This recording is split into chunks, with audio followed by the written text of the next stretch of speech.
quero fazer algumas provocações também para a Andréia, em nome, né, não só da Coca, mas de toda a indústria de bens de consumo, pensar em qual que seria um plano grande para a gente começar a reverter essa situação. Então eu queria, Denise, que você começasse a contar um pouquinho, brevemente, essa história. A gente não tem tanto tempo assim, mas com base nas suas passagens, né, você está muito antenado no que está acontecendo no cenário global, como você vê o mercado, né, as empresas, as marcas respondendo à crise climática, e como é que você acha que as regras do jogo começam a mudar a partir do momento em que novos fluxos financeiros começam a se direcionar para negócios com impacto positivo e descarbonização da economia, e como é que o risco também climático começa a ser incorporado nas tomadas de decisão dos negócios. Então eu começo com a parte legal e vou tentar fazer a parte chata parecer legal. A parte legal, vou dizer que sou eu. Eu sou um humano, né, que trabalha em banco. Essa é uma combinação um pouco usual, muitas pessoas da gente me falam. Existem humanos e bancos, ela tem uma turma legal. Eu tenho 51 anos, eu sou mãe do Dudu e do Gui. O Dudu é um engenheiro de produção e o Gui é um publicitário paraquedista, tem 18 anos. Então, ser mãe de um paraquedista faz qualquer atividade bancária parecer simples. E de risco, se arrisque aí, quem quiser, a falar sobre isso. Eu falo disso porque é muito estranho, toda vez que eu me apresento como alguém que trabalha há 30 anos no mercado financeiro, todo mundo imagina que vem um ser que vai falar em Excel, só de matemática, duro, chato, desumano, e que ninguém sabe o que faz direito. E eu ainda trabalho em sustentabilidade, o que seria pouco usual para um ser humano como eu. Eu comecei em mercado financeiro em 88, mais ou menos assim, meu primeiro trabalho e tal, e passei por todos os momentos, todos os lados de mercado financeiro. E uma coisa sempre foi muito... Eu me formei em ciências humanas, né? Eu estudei administração e economia, lembrando que são duas ciências da área de humanas.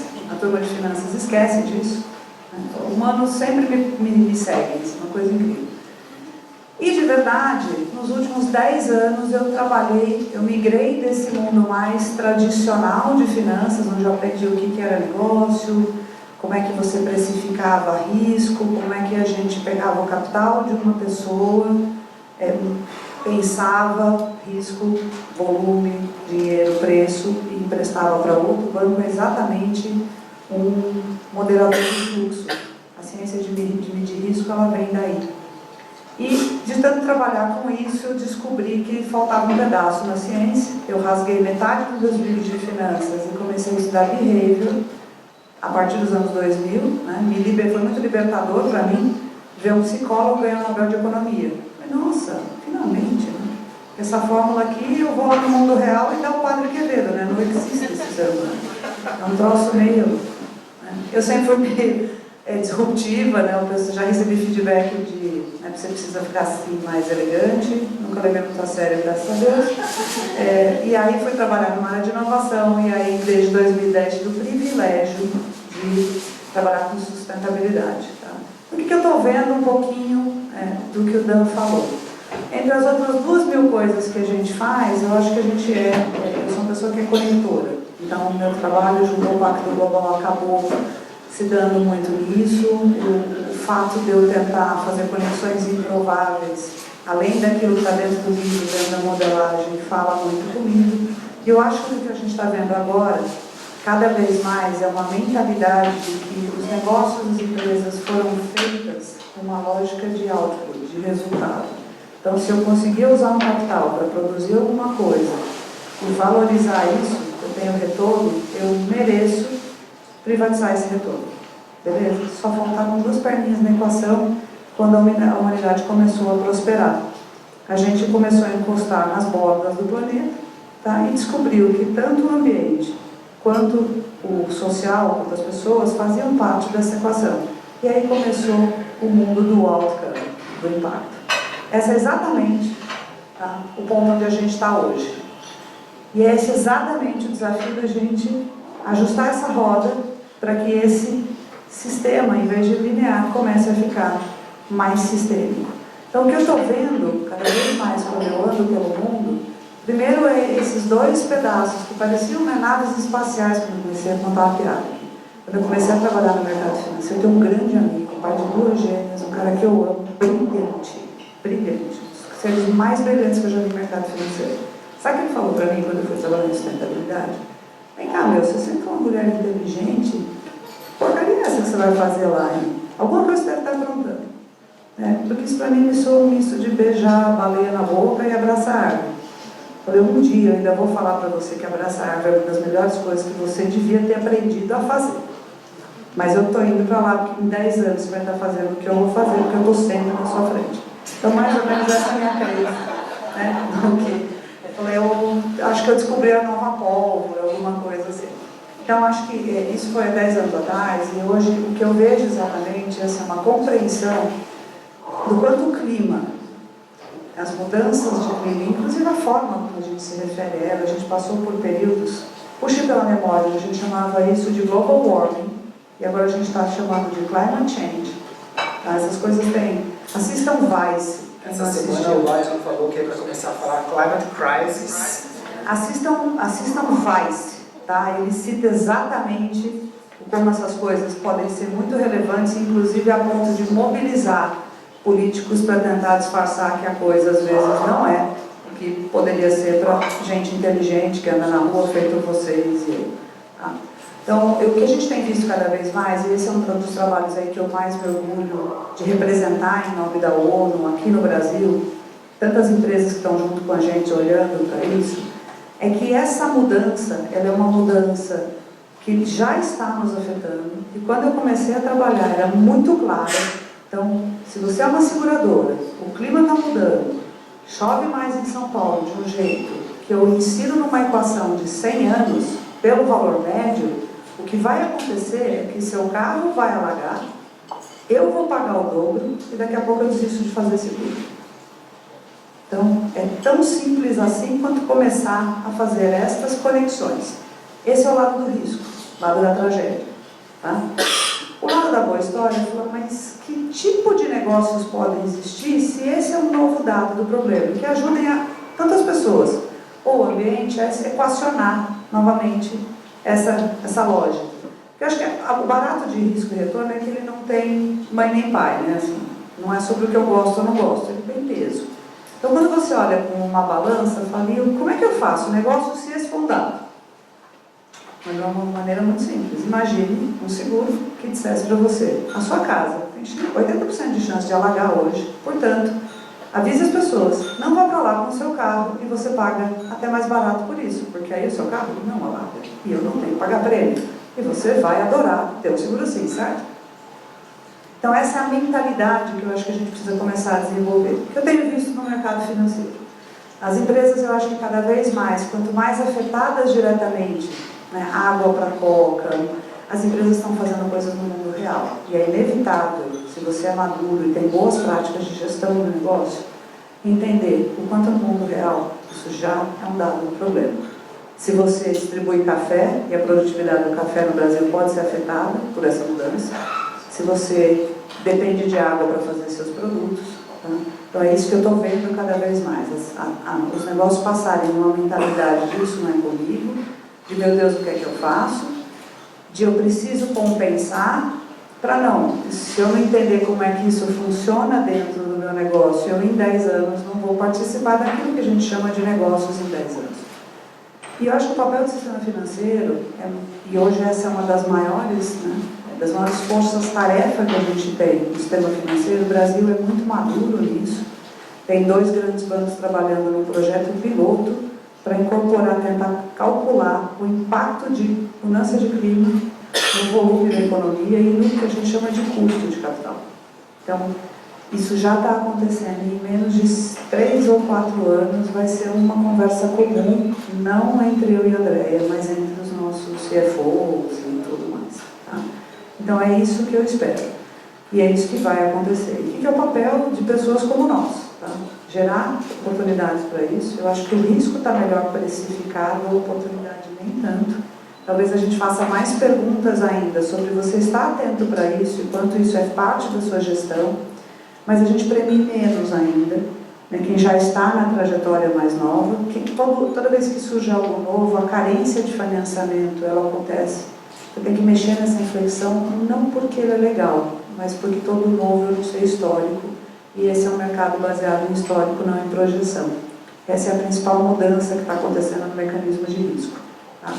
Então, para mim, assim, para quem viveu os 30 anos, né, a galerinha brinca que eu vim de Darth Vader a Luke Skywalker, é um momento mágico. Né? Eu estou me sentindo assim, colocando a inteligência a favor de coisas que eu realmente acredito, com mecanismos onde eu tenho um talento meio improvável, né? De juntar coisas muito diferentes, e é por isso que eu me vejo muito como um conector. Tá? Eu sou extremamente otimista, porque foi bem mais difícil do que fazer isso, ser mulher, trabalhar no mercado financeiro, ter 2 filhos, um na crise da Ásia, o outro no 11 de setembro, está todo mundo bem, então já teve uma fase bem pior. E eu sempre falo para a turma que está chegando agora, eu falo, guys, you are millennials, né? Como já dizia nosso amigo Mac. Na nossa vez foi uma loucura. Era praticamente coisa de gente doida. Hoje é quase normal. Então não facilita. E sabe por que eu sei que vai acontecer? Eu tenho uma crença enorme em 2030. Daqui 10 anos, quem vai estar sentado no meu lugar, tomando decisões deste tamanho, tem por volta de 25, 35 anos hoje. Com uma cabeça muito mais avançada que a minha. Então, é fato que esses caras, provavelmente eles estão por aqui, tá? A gente está por aqui. Por quê? Essas pessoas estão pensando nisso, elas sempre tiveram um teto sobre a sua cabeça e entenderam como isso, são as pessoas que estão no 1%, que foi comentado aqui, menos de 1% agora há pouco. Se elas sentarem nos postos de decisão em menos de 10 anos, o mundo será diferente. O que nós estamos tentando fazer aqui? Não atrapalhar. E se daqui até lá a gente atrapalha pouco, acelera a galera, devolve um pouco de poder, ajusta o fluxo e para com essa barbaridade, né, gente? Porque está uma incidência alta por metro quadrado. Tá? Eu vou dar um número, assim, só para não terminar uma fala inteira sem número, que é o número do Brasil. Quanto do fluxo financeiro de crédito no Brasil, esses números são públicos, estão no site da Febraban e são divulgados desde que em 2015 o Brasil constituiu uma legislação forçada, inclusive, induzida pelos próprios bancos, que é dos bancos terem responsabilidade de reportar e perguntar, inclusive, aos seus clientes sobre sobre as questões sociais e ambientais, quanto isso afetava o capital e divulgar essa transição na economia. Então, se vocês quiserem, vai no site da Febraban, chama Relatório de Economia Verde. Em 2015, a gente tinha, numa economia mais intensiva em carbono, tá? Isso a gente pega o código das empresas, no saldo dos bancos, os bancos mandam, sobre a soma de todo mundo. Os quinais de indústrias que são mais emissoras, tá? Comparados com os quinais de indústrias que são mais novas, que têm uma emissão, que são de uma economia mais nova, então mais pró à emissão. E aí comparando coisas muito simples. Eu vou fazer um ordem aqui, porque essa metodologia está sendo melhorada à medida que essa indústria aqui vai entendendo a transição. Mas a ideia é medir quanto de capital vai para intensivo em carbono e quanto de capital vai para uma economia mais limpa, mais inclusiva, mais eficiente. Primeiro ano, 30% e 35% de todo o capital estava alocado nessa economia aqui. No meio tem a maioria do capital, eu falo entre os 50 tons de cinza e verde, está todo o capital. Do outro lado tinha 6% do capital indo para a economia verde. Os dados do último ano, que saíram agora, os de 2018, mostram aqui 33, não caiu, tá? Oscila entre 33 e 35. E a razão é simples. Essa é a infraestrutura do Brasil. É difícil, leva tempo para desmobilizar. Entretanto, guardaram 6, virou 24. Se eu somar green bonds, as emissões de debêntures, né, para impacto em economia verde, a gente vai para 35. Tá? Então, está acontecendo, tá? E a hora que começar a ajustar um lado da oportunidade, vai acelerar mais.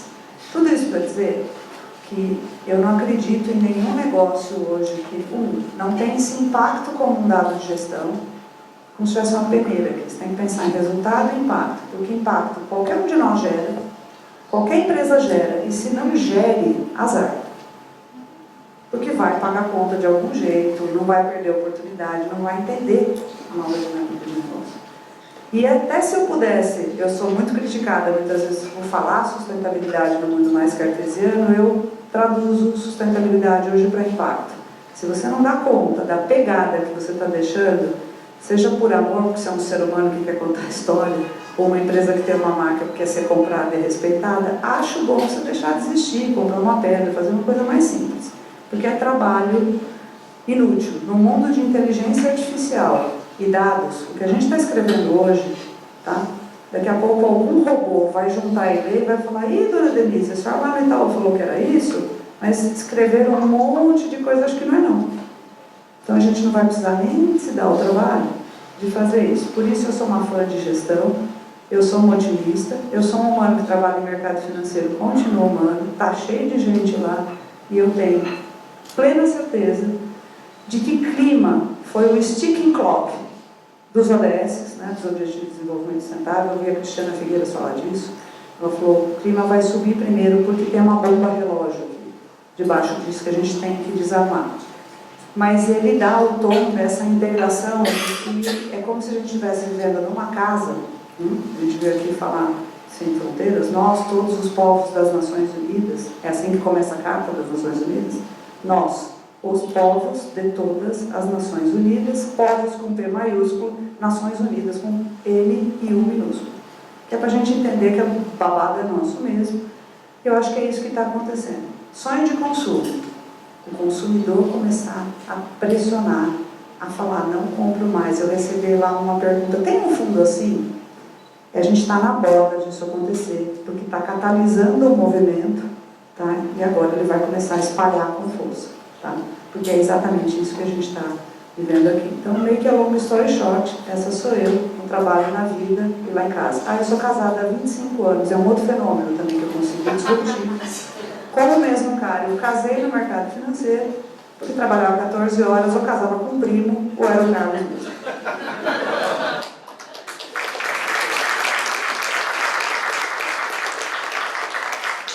Eu queria pegar um gancho, né, nessa provocação de que tipo de negócio precisa existir para a gente conseguir dar conta de reverter essa nossa economia, né? E aí eu queria que você explorasse um pouco isso, pensando dentro da lógica, né, de uma grande indústria. Acho que você pode falar não só pela Coca, mas pela experiência que você tem também de interagir com outras grandes empresas. A gente muitas vezes tem a percepção de que as empresas são feitas de pessoas, mas elas também são feitas de processos, e elas têm que prestar contas, e elas têm que mostrar resultados, às vezes no balanço trimestral, e são muito pressionadas a isso. E existe uma pressão gigantesca das empresas por terem que se reinventar, né, e terem que responder com essa estratégia de geração de valor. Como é que a sustentabilidade deixa de ser custo e começa a ser geração de valor? Então, como é que você tem visto essa transformação hoje acontecer? E qual que você acredita que é o papel das startups? Porque a gente acredita também que muitos desses modelos de negócios que ainda não existem, precisam vir a existir, né? Tanto a parte de tecnologia, mas de processos. Então, como você percebe o papel das startups para ajudar a reinventar essas cadeias de valor e ajudar a reinventar a maneira de fazer negócios no nosso século XXI? Começando pelo final, eu acho que as startups, o papel é incomodar, é fazer rápido, é chegar na frente, é deixar as grandes: caraca, eu não pensei nisso, o que é isso? Assim, talvez para as grandes seja mais difícil, mais demoroso, mais caro, mais complicado. Tem que pedir bênção em Atlanta, o outro na Suíça, o outro, cada um com os seus, né? A startup vai e faz. Então, alguma vez me perguntaram isso: mas você acha que essa mudança, transformação do mercado de alimentação é mais para as grandes? Eu acho que tem que ter as duas. Porque a startup, ela puxa a corda, ela provoca a gente, ela faz a gente se sentir Aí a gente vai lá. As grandes talvez não façam coisas tão disruptivas, tão rápidas, mas quando faz um pouquinho, é um impacto gigante. Então, juntando essas duas coisas, capacidade de um impacto muito grande da empresa grande, e a capacidade de acelerar, de fazer coisas disruptivas, incríveis, no nível de profundidade, essas duas coisas é que vão fazer a teoria da mudança, né? A teoria da mudança precisa de alguém para ir lá e cutucar. Mas tem que fazer, é o cutucar fazendo. Então, acho que esse é o papel, eu acho incrível, porque estava provando aqui no grupo, falei: nossa, cara, né, bebida, concorrente aqui. maravilhoso, né? 4 ingredientes, tem um monte de variedade sem conservantes, foi feito pelo chefe, a gente estava conversando. Caramba, pra gente não dá, tem que mandar para a planta provar o ingrediente, qual o processo que foi feito, aí tem um negócio da Anvisa e tal, claro, tem também todos aqui, mas é diferente, né? Então, acho sim, e acho que essa parceria é importante. Sobre o que você pensou, eu sonho grande, o que seria, eu fiquei pensando, assim, para mim, tem um pouco a ver com o que a Denise falou no final, transformação grande, porque as grandes empresas, e eu já fiquei feliz porque a gente teve uma mudança lá na Coca, a gente falava muito, o consumidor, e eu particularmente fico incomodada, porque o consumidor, todos nós aqui somos, né?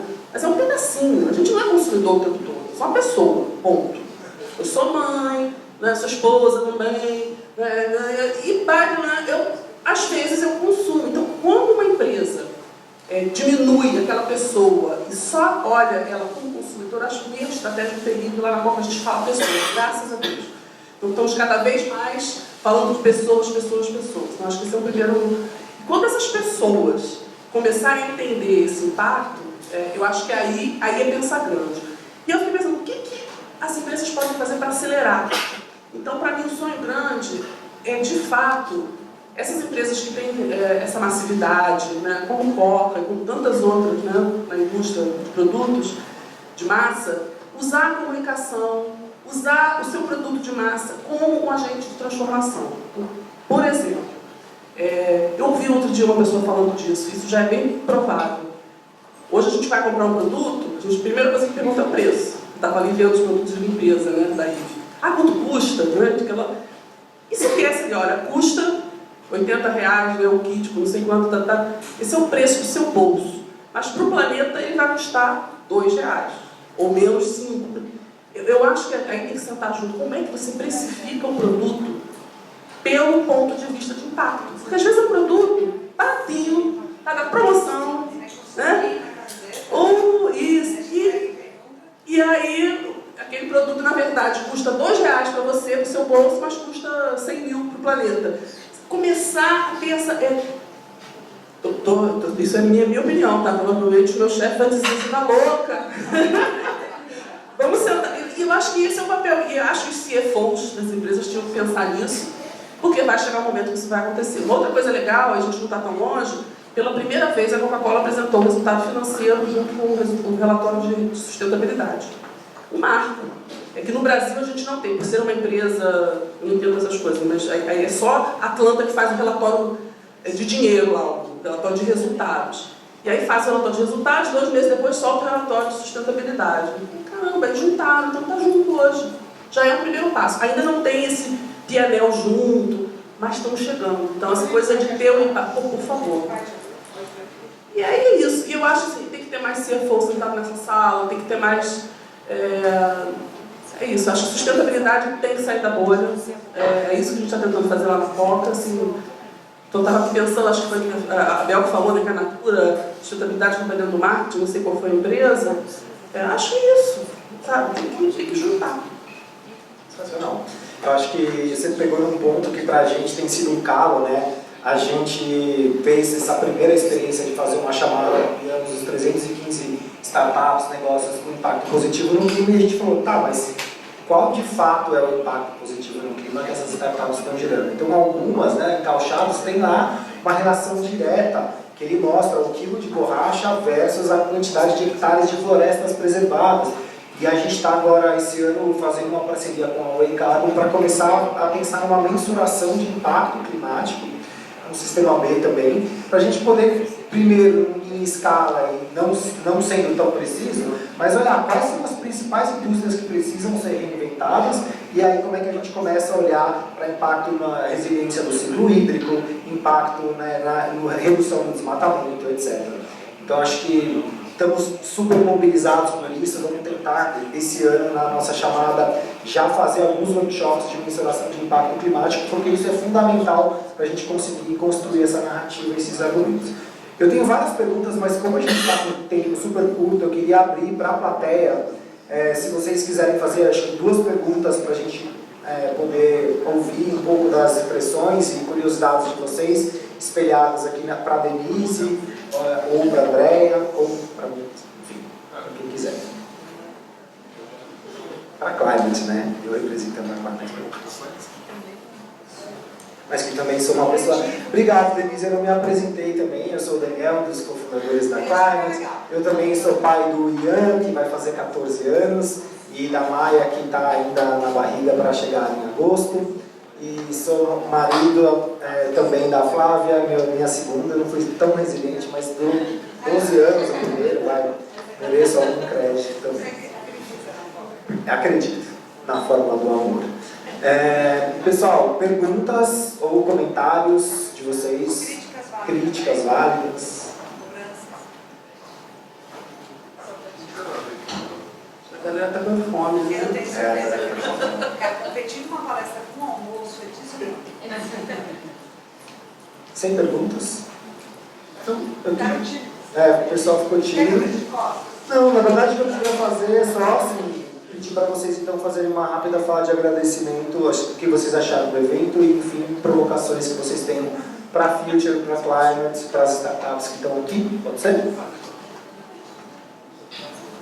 Eu sou torcedora da turma, né? A gente se conheceu, eu e a Andréia, no lab de alimentos. Aqui no banco fazer um lab de alimentos. A gente foi olhar um depois porque a moeda, a tal da bateria, né? Que a gente aprendeu no correr com ela na frente, está colocando, reservando ela a sua insignificância, bateria, estoque de tempo, em uma forma que a gente inventou porque o mundo não era interconectado como é hoje. A moeda só surgiu para substituir o escambo e permitir que ela avançasse. Aliás, não sei quem sabe, a moeda foi uma das maiores ferramentas de marketing, uma das primeiras inventadas em escala. Alguém já ouviu essa história?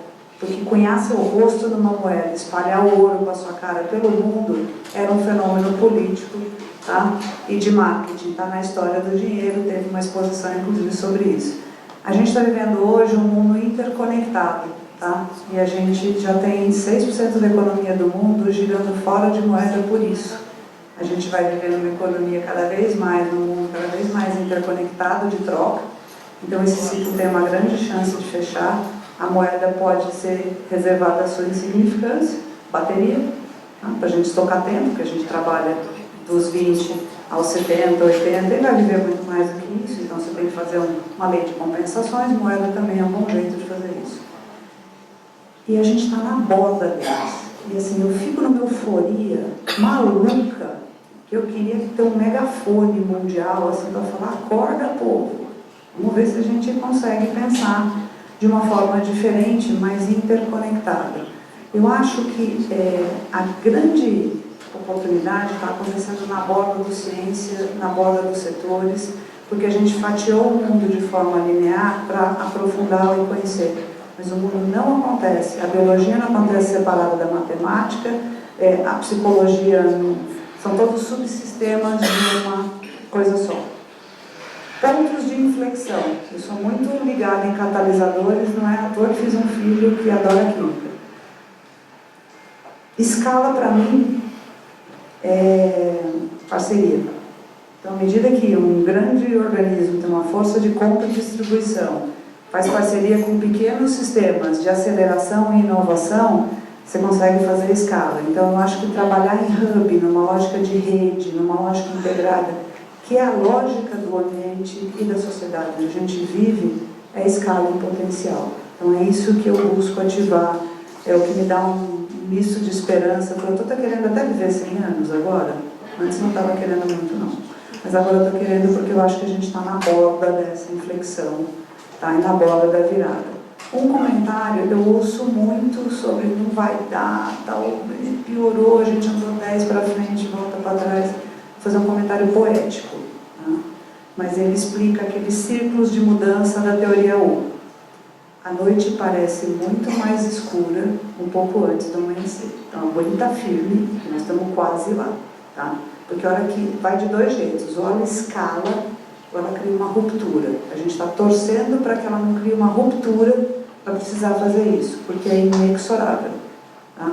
Darwin já dizia que ou adapta ou dá besteira, né? Então vai rolar, tá? A gente está tentando só fazer talvez de uma forma mais inteligente, sem muito sangue e com impacto mais positivo do que desgraça. Nosso papel como pessoas fazer exatamente aquilo que a gente espera que as empresas façam e que a gente pode fazer, tá? Eu vou fazer um comentário com você. Belisquei ele aqui, porque eu falei, nossa, eu não só compro, como outro dia reclamei para o cara que entrega a compra em casa, que eu não podia comprar isso dele. Olha que coisa que a gente pode fazer de manhã, escalar a boa vontade. Acho que nas ações da gente, se cada vez que a gente fala, a gente acha isso muito legal, eu não consigo imaginar gente, pessoas, tá, resistindo a fazer coisas boas. Tá? Então, assim, quando você fala, puxa, você compra um café e ainda salva 3 pessoas, promove uma coisa, fica saudável, e fala, jura? Nunca mais você consome um café normal. Porque ninguém é irresistível a fazer coisas legais. Eu acho que está no ponto da gente cada vez mais falar, pô, cada vez em cada ato de consumo ou de uso desse, né, do papel que eu conheço tanto, que é da moeda, você pode fazer disso um ato de desenhar o mundo no qual a gente quer viver. Os investidores começaram a fazer isso e essa é a turma mais ogra do mercado financeiro. Se eles pegaram o jeito, gente, não somos nós, né? Eu acho que é essa a conversa boa que a gente quer ter aqui no que a gente chama mundo dos negócios. O mundo dos negócios não vive apartado do mundo, não vive em Marte, então você vai continuar vivendo aqui, ou vive desse jeito, ou não vai rolar. Então, assim, tão simples assim. Eu sou uma torcedora oficial disso e para mim é um privilégio, depois de ter atendido toda, né, o gabarito de finanças, risco, matemática, você não faz ideia disso, poder falar, tem uma ideia melhor. Como é que a gente liga os pontos? Tá? Eu acho que a gente precisa de conectores, gente engajada, vivendo no mundo real, fazendo escolhas no dia a dia. Aí vai rolar.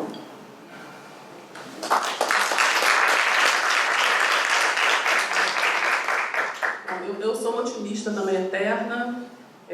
Uma vez me perguntaram, né, você nunca teve crise de identidade, nunca, né, trabalho numa empresa grande todo dia, e a verdade é que todo dia eu tomo a mesma decisão, que é eu quero continuar na Coca, eu quero trabalhar numa empresa grande, e acho uma intraempreendedora e que posso fazer uma mudança de impacto grande pra caramba e ver essa transformação.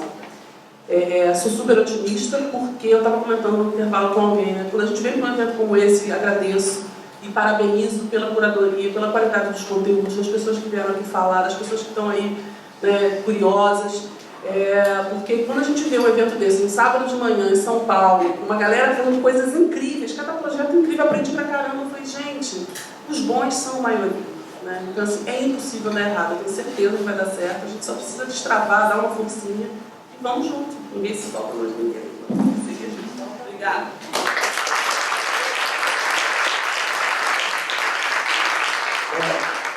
Queria chamar você para fazer uns agradecimentos finais. Primeiro, uma salva de palmas a todo mundo que acordou.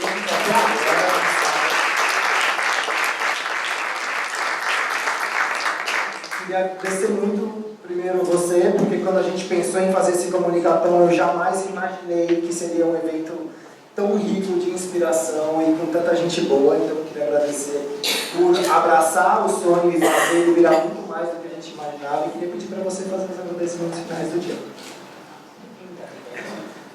Gente, muito obrigada. A gente vai encerrar essa parte da manhã. Realmente, assim, foi muito além do que a gente sonhou no começo, né? A gente ia fazer um dia que era ser um dia de trabalho. E no final a gente optou por fazer um dia que inspirasse todo mundo e fosse aberto para os nossos clientes, para o público externo. Acho que foi um sucesso. E a gente também vai trabalhar hoje à tarde, né? A gente espera que tenha inspirado todo mundo.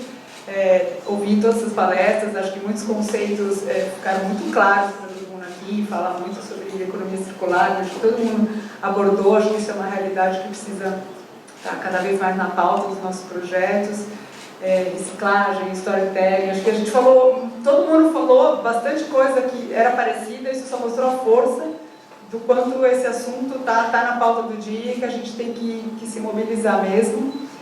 E é isso, obrigada mesmo por vocês terem chegado aqui sábado de manhã, realmente foi ficado, estou impressionada. Eu combinei com o pessoal que trabalha aqui, que se eles não ficassem, o negócio ia ficar preto para eles. Não, sério, foi demais. Esse painel, por mim, a gente poderia ficar aqui a tarde inteira, né, discutindo, foi incrível. Dava para ouvir a Denise, a Andréia, você, Dani, assim, estava todo mundo mudo aqui, mas a gente tem que trabalhar ainda hoje à tarde, o pessoal tem que comer.